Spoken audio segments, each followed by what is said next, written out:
Well, jeepers! You're listening to Smash or Pass. Hi everyone, welcome to another video on the JayBee and Milly channel. We're as always joined by Rhianna. Hi. And Smash. Hello. And Philip Nathanael. Hello. So thank you both so much for joining us. I kind of want to say at this point to anybody watching this, if you've not seen the first episode, we want to discuss all elements of that today. So the link is in the description for that episode. If you've not seen it, definitely go and watch that first. It really is incredible. And then come back to this interview. So thank you again for joining us. We're really excited to be speaking about it with you today. I guess my first question towards you is, again, just looking at IMDb, we can see that your first credits were in 2011. Mm-hmm. So at what point did you know that you wanted to get into the kind of movie film industry? So I originally started out as an actor, as you may have picked up from talking to Dade. I was involved a lot in the camera department as well on Mystery Incorporated. And so I moved out to Los Angeles at the end of 2007 to be an actor. But really my interest in acting started as young as like 6 or 7. My older brother and I would go out into the yard and pretend to be superheroes, and come up with a storyline. And there was this bad guy that had killed both of our parents, so we meet and find that we're both orphaned by the same villain, and we join forces to go track him down. And and that was kind of the same storyline every time. We would just go out into the yard and come up with different scenarios. And just growing up, I just kind of developed this love for imaginary circumstances and drama and all of that. And then as I started hearing about friends of mine that were doing plays, I would tell them, hey, next time you do something, like, let me know. I want to be involved. And like Dade, I like some of my earlier opportunities getting to actually act came through like church dramas and like doing skits and that kind of thing.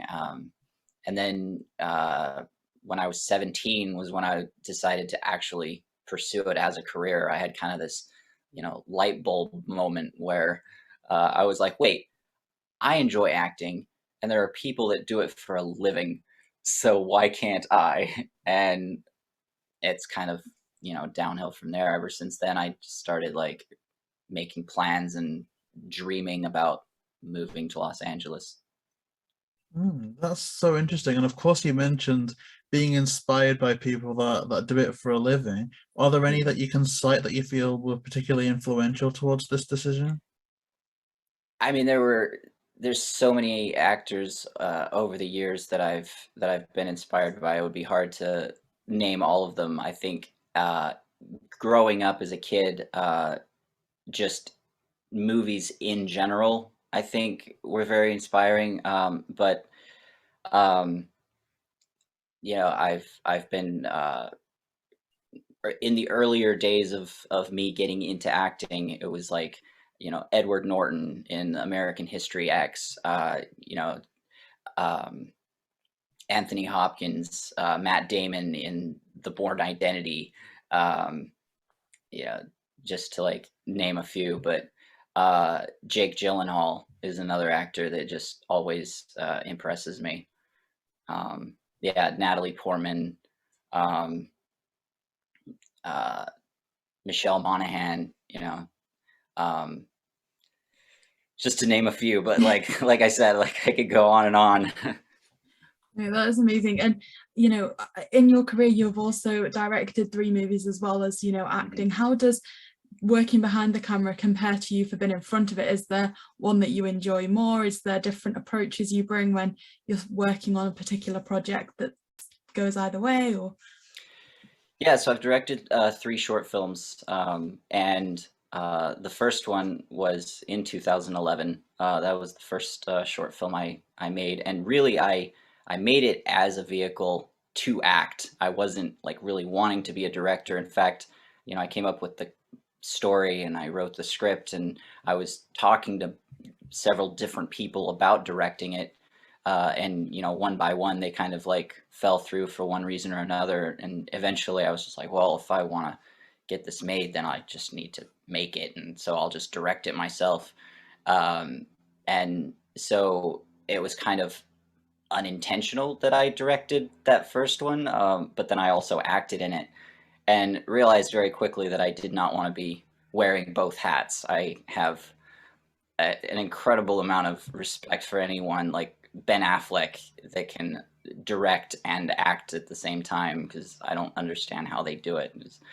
You're so split brained that I felt like, you know, both sides kind of suffered as a result. But to answer your question, the biggest difference for me between being in front and behind the camera is that I feel like the people in front of the camera have to put their entire trust in the people behind the camera, because they can't be thinking about how they look, or, you know, if their performance is selling the story. You know, they have to trust the person that's actually watching what the audience is going to see, to give, you know, that feedback.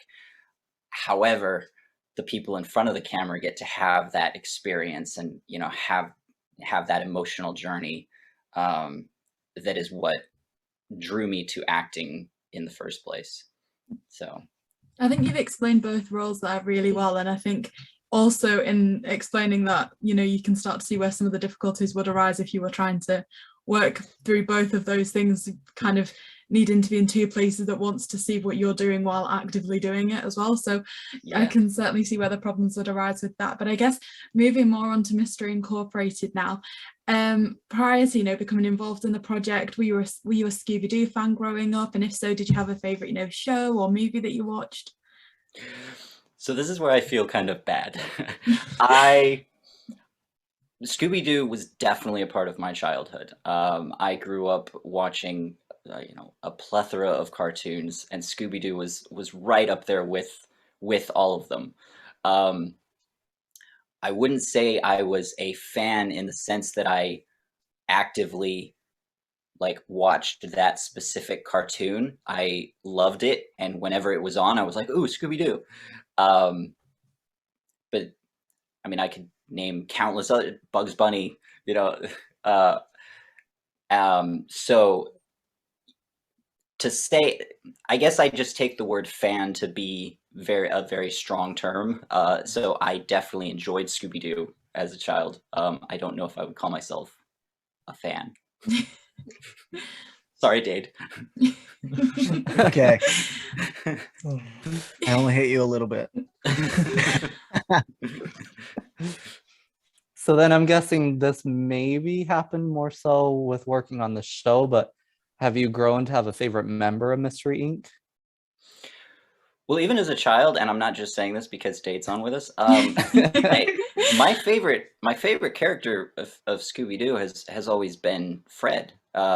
And because he is the leader of the gang, and because I always, you know, he was always kind of the, you know, the more prominent, I guess, character, the cool one of the group that I kind of like looked up to and aspired to be like, I guess, in some sense of the word. But yeah, just like seeing Dade's, you know, take on this character has been awesome for me, because just giving it that, even from the trailer, you know, when he's like looking down at his parents' gravesite, you know, and just seeing that depth and suddenly being like, oh wow, like Fred has like so much going on right now. It was really awesome for me. I'll pay you for that later. I have Venmo. So then, of course, we got to ask, how did you come to play Deputy Bucky? Where do I start? So Dante and I go back several years. We've worked on quite a few things together. And you know, when he announced that he was working with Dade and Jess on shooting this teaser, it was just kind of like hitting up all the crew that have done so many things together already, and was like, hey, we're helping these guys out with this project, or are you in? And I was like, yeah.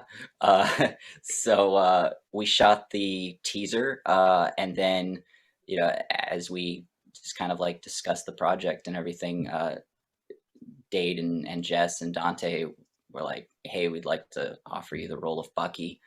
And I was like, absolutely.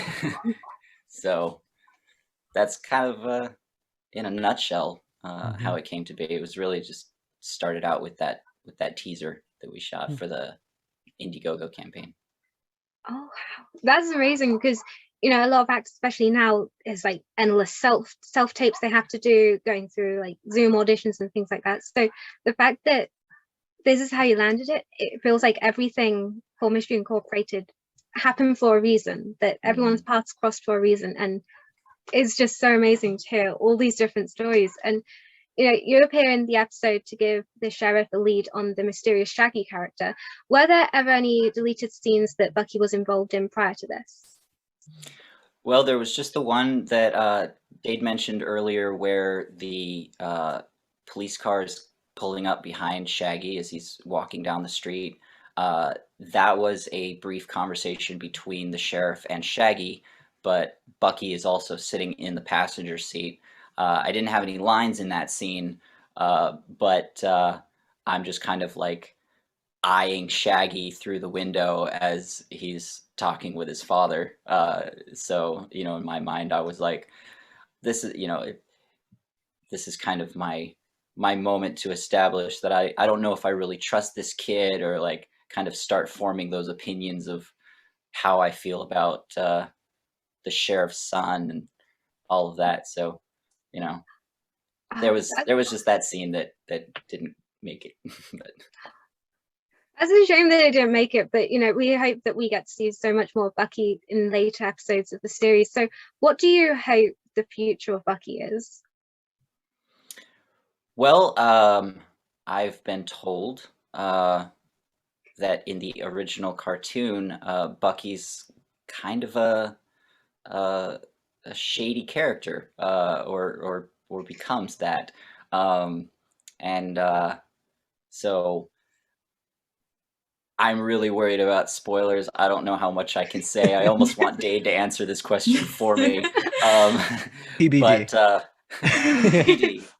Yeah, TBD. But as far as what I hope happens with the character, I want him to change the name of the show to Bucky and just Wow. take over the show. You want a spin-off, huh? I want a spin-off.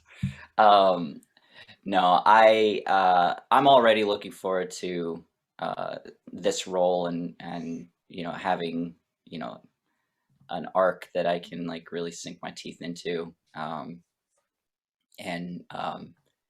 I'm almost looking at it as from the standpoint of the audience, where I don't know yet like where this character is going, but I'm excited to see and find out.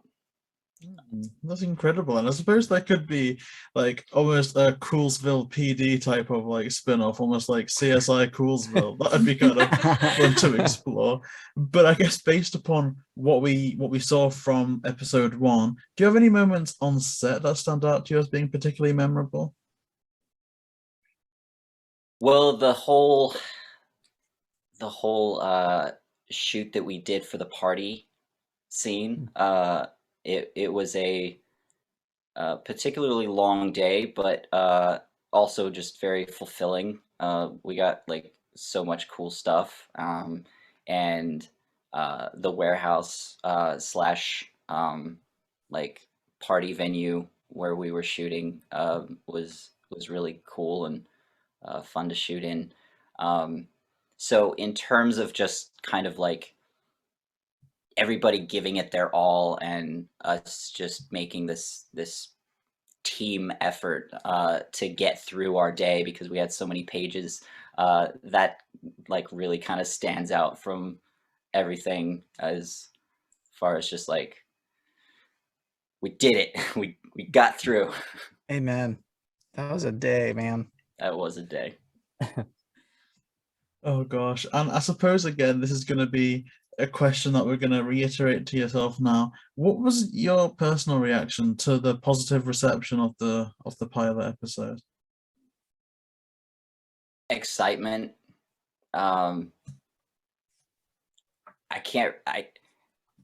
don't want to use the word surprised, because I believed that we did make something very special, and just based off of the reactions of just the teaser, because I felt like the teaser kind of captured the overall feel of this show very well. And so putting that out and getting people's responses, and the donations that people made to the Indiegogo campaign, I was kind of anticipating it doing really well. And then, as the views started climbing and as the comments came in and the subscribers started going up, it was just kind of a moment of, yeah, we were right. We did it right. It's hard, man, when you're dealing with such a beloved story. Like, you don't know how people are gonna take it, but Yeah. I'm glad that everybody loves it. I think, it is fair to say that everybody that I've spoken to certainly does absolutely love the episode. It is incredible, and we're really hoping, to see episode 2 very soon, because it was so good and we're so excited to see how things develop. But I have to ask, in regards to not just for Mr. Incorporated, but now other projects as well, do you have anything else coming up in the future that you can share? Well, I am working on directing my first feature-length film. I have a script, and I'm working on raising the funding for that. I'm actually planning on having Dade play one of the characters in that, and definitely looking forward to that project. And then other than that, I work a lot as a camera operator. I did the Steadicam work on Mystery Incorporated, which is the other half of my heart. Crushes it. So I recently worked on a feature in Mississippi with Morgan Freeman, which was an awesome experience. Just getting to work with such a legend like that. And from that, a lot of different possibilities came up through the producers and other projects that they have going on. So, to a degree, with this freelance industry, it's just, when's the next gig? And okay, I'm done with that one. Now I need to line up my next job. And there's always possibilities in the works. It's just a matter of like seeing what pans out, kind of thing. Well, it certainly sounds like there are some exciting things coming up. So where's it best for people to kind of keep up with those? Do you have any social media or anything like that where you post about what you're working on? Yeah, I think the best place would be Instagram, which is just Philip Nat. And Philip is spelled with one L. You guys got it right, so thank you so much for that. A lot of people try to throw in a second L into my name, but yeah, just Philip Nat. Okay, that's perfect. Thank you so much. So all the links for everything that we've discussed throughout this video, from social medias, links to the episode itself, as well as the Indiegogo, will all be in the description below. We can't reiterate enough how much we really want people to go out and support that, because it honestly is incredible. There'll be a link to the YouTube channel for Mystery Incorporated as well. And I guess one thing that I want to mention on that as well is, if you have seen the episode, there's also some other really fun things to check out on the channel. Like, I really enjoyed the music interpretations. Like, I watched those so many times. They're amazing. Thank you. So yeah, there's so much to go and see on the channel. Like we say, we'll link everything below. And thank you both so much for your time today as well. Absolutely. Thanks for having us. Yeah, so I guess to kind of wrap things up for everyone listening, of course, in addition to all those links, there's going to be a lot of links in the description this time around. But of course, we've got the links to our social media, to Smash's YouTube channel, and of course, like they've mentioned, they did a reaction on the pilot episode. As long as the episode. Which is going to be a lot of fun. So thank you so much for that. And yeah, this has been another interview on the JayBee Milly channel. Please make sure to like, comment, and subscribe, and all of that good stuff. And we'll see you next time.